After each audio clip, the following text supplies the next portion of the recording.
Please listen carefully. Hello, universe. Welcome to the Optimist Daily Update. I'm Summers McKay. And I'm Kristy Jansen, and we are part of the team behind the Optimist Daily, making solutions the news. We bring you reader-funded solutions news every day in order to change the tenor of news media, social media, and the direction of your day to help make it one focused on solutions. 7 days a week, we publish positive news stories written by award-winning journalists and delivered online to your inbox and through our social channels. And also, we are sharing these solutions in a commute-worthy, walk-worthy, home office-worthy podcast. Today is Friday, the 27th of August, 2021. Happy Friday, Kristy, TGIF for sure. How are you today?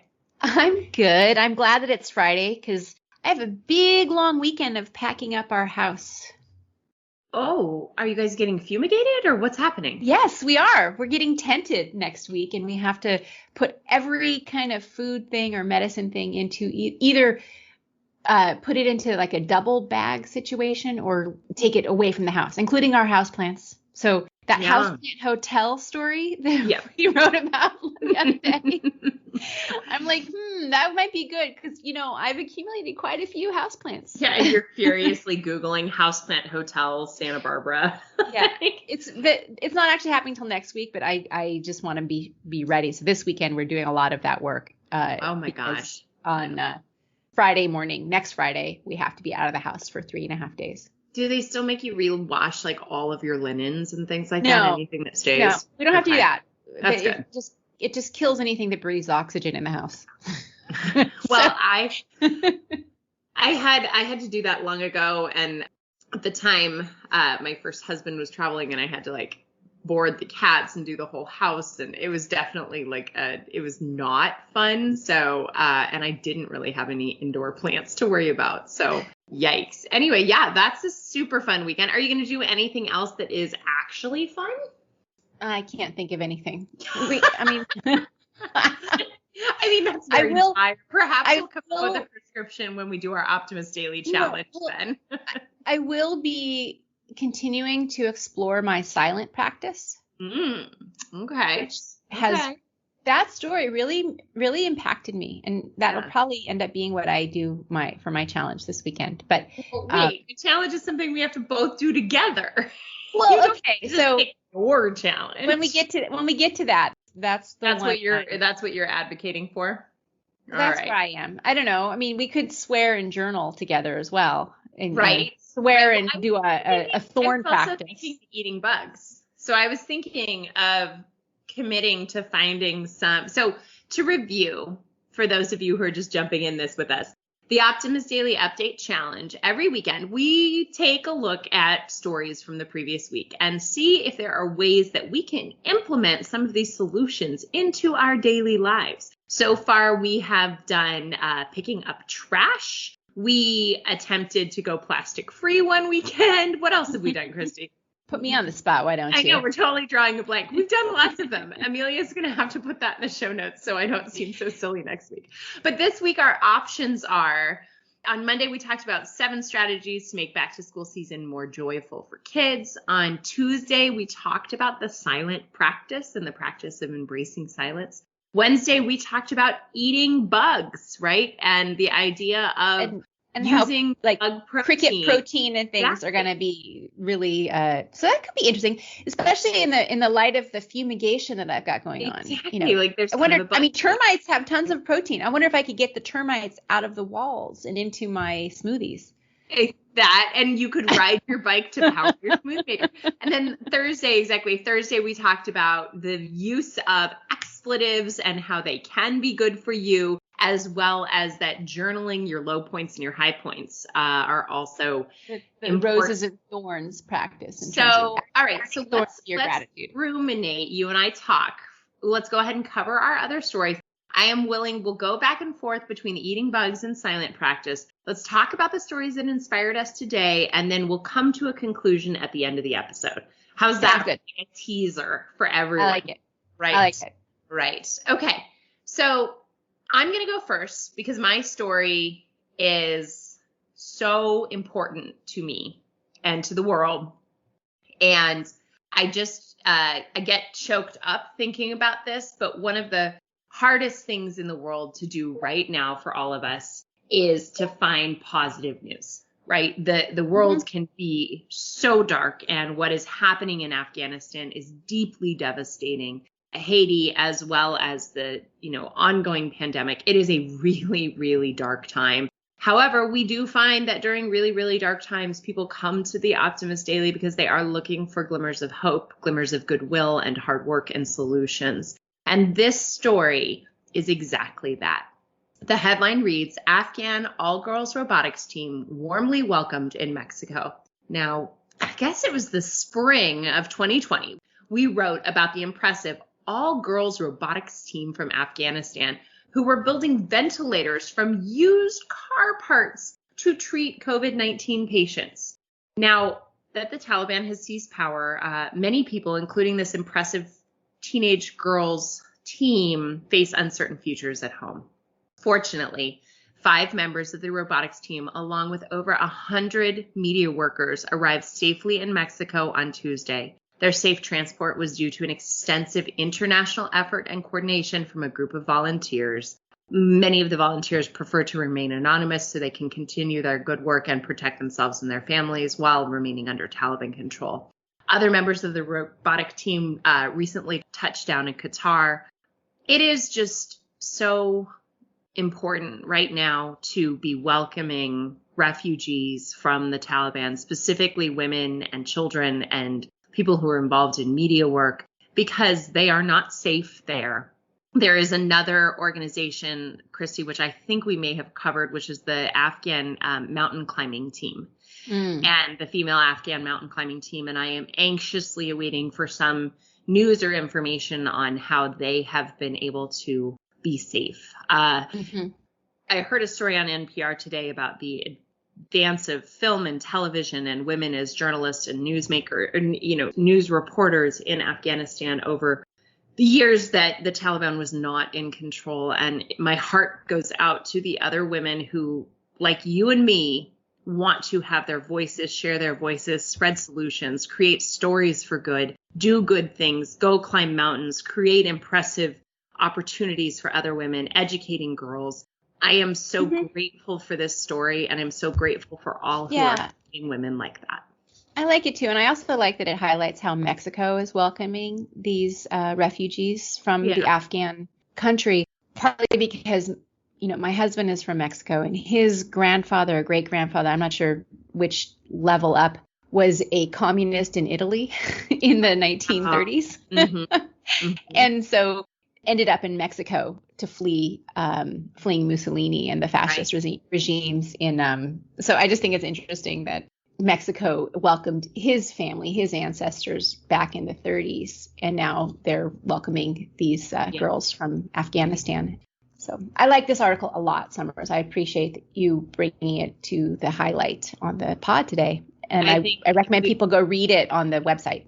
Yeah, there's a lot more to the story than what we've shared, and we will continue to do our damnedest. I don't know, to do our best to find more stories of hope and really elevation for these people who are really undergoing unbelievable pain. Yeah, and so and speaking of going to the website to get longer stories, we don't have tons of time left on today's pod, but the article I wanted to highlight is actually from our Thought Leader series, and it's a republishing of an article from Canary Media's newsletter from last week about Hawaii, and it's by Julian Spector, a journalist who covers renewable energy and energy around the country for Canary Media, but he turned the spotlight on Hawaii, and the thing that's interesting there is that they are basically becoming a postcard from the future as far as clean energy is concerned. And they are about to shut down the last coal plant in Oahu, Hawaii's most populous island, and replacing that with more and more renewables and batteries that are getting built on the islands to support the renewables and to support the local grid there. And I just think this is a fantastic outline of why Hawaii is moving forward at a faster rate than the rest of the United States in terms of moving towards a renewable and low carbon impact energy grid. It was the first state to pass a law declaring that they're going to decarbonize their energy system. And that was passed in 2015. And they set a 100% renewable target for 2045. Subsequent legislation specified that the coal plants must shut down before 2023. And that's what's happening now.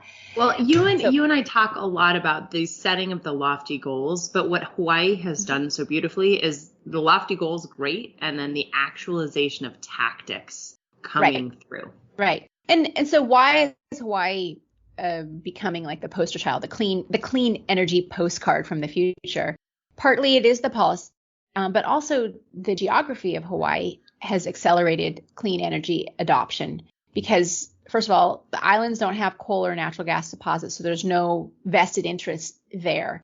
And in order to keep a fossil fuel-based energy grid, you have to import oil and diesel, which is quite expensive. Solar, they have tons of solar resources, also wind and wave and even geothermal.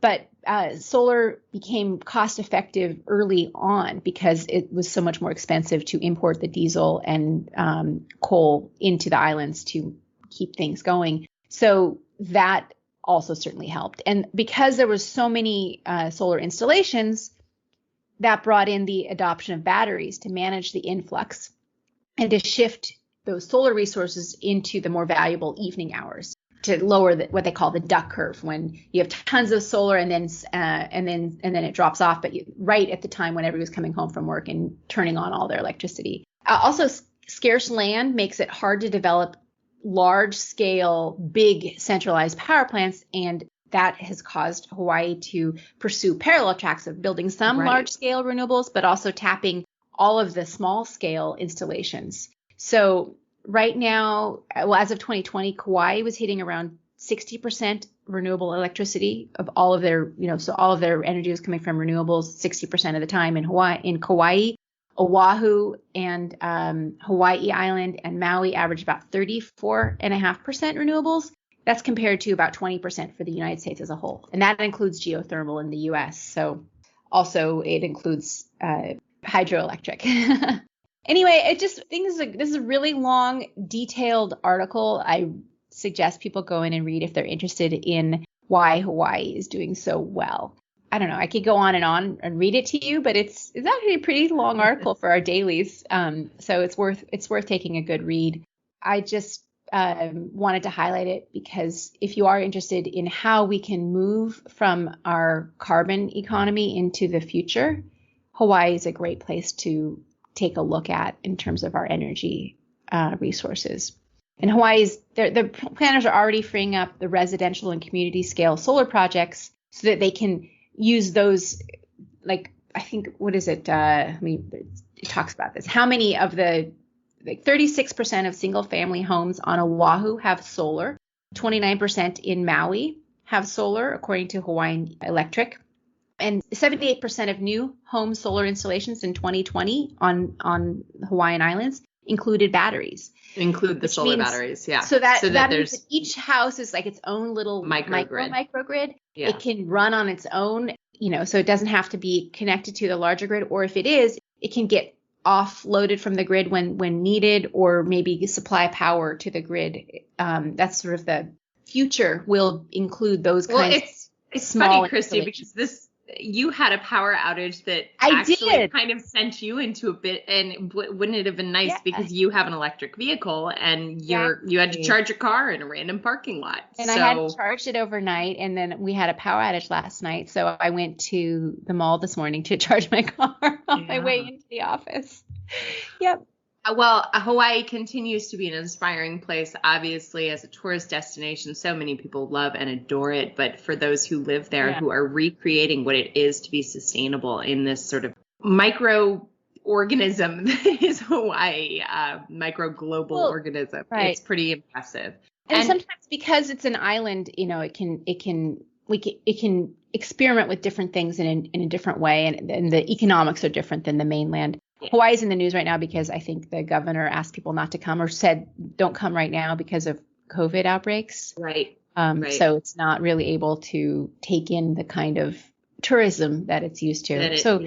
That its economy has previously relied on as well. So, well, guys, I think as we've talked, both of these stories have had me feeling a little bit reflective. And I do, Kristy, now as we're nearing the end of this podcast, kind of think I might want to try silence this weekend. But I was rereading the article trying to figure out exactly what the tactical challenge is, right? So that we're not just saying, oh, I spent some time in silence. And what I think you and I might both commit to, and this might not be much for you, but it's a huge amount for me, that is 5 minutes of total silence. And this may mean that you go sit in your closet for 5 minutes on all 3 days of this weekend, Friday, Saturday, Sunday. So I am going to try to commit to just 5 minutes for 3 days of total silence, not guided meditation, not waves in the background, and I literally think I'm going to have to sit in my closet to get it. But if you're up for it, let's try to do three days of 5 minutes of silence. I can absolutely commit to that, and I may even expand on it. But I can absolutely commit to 5 minutes of, are we talking about today, Friday, also? Yeah, today, tomorrow, Friday, Saturday, and Sunday. Exactly. And we'll talk about Friday, it on Saturday, Monday. Sunday. Absolutely. And I might also look for some cricket protein powder. Yeah, if you feel like it, get some cricket protein powder, throw it on your Instagram. Tell us what you bought. That is it, guys. That's it for today. We encourage you to try to find 3 5-minute periods of quiet and silence and reflection during this weekend. Everyone, thank you as always for listening to the Optimist Daily Update. We promise to continue to share positive solution-based stories with ideas on how you can participate in this changing world and ensure it is changed for the good. We promise to cover current events with accuracy, legitimate sources, and offer you the information needed most to chart new paths for all of us. And as it is the end of the month, I implore you, I ask you, I encourage you to please become an emissary. Help me make our numbers each month and contribute to reader-funded journalism. We can't do this without our emissaries, and we want to keep doing it for all of you. So please sign up at optimistdaily.com. Thanks, everyone. Have a wonderful weekend.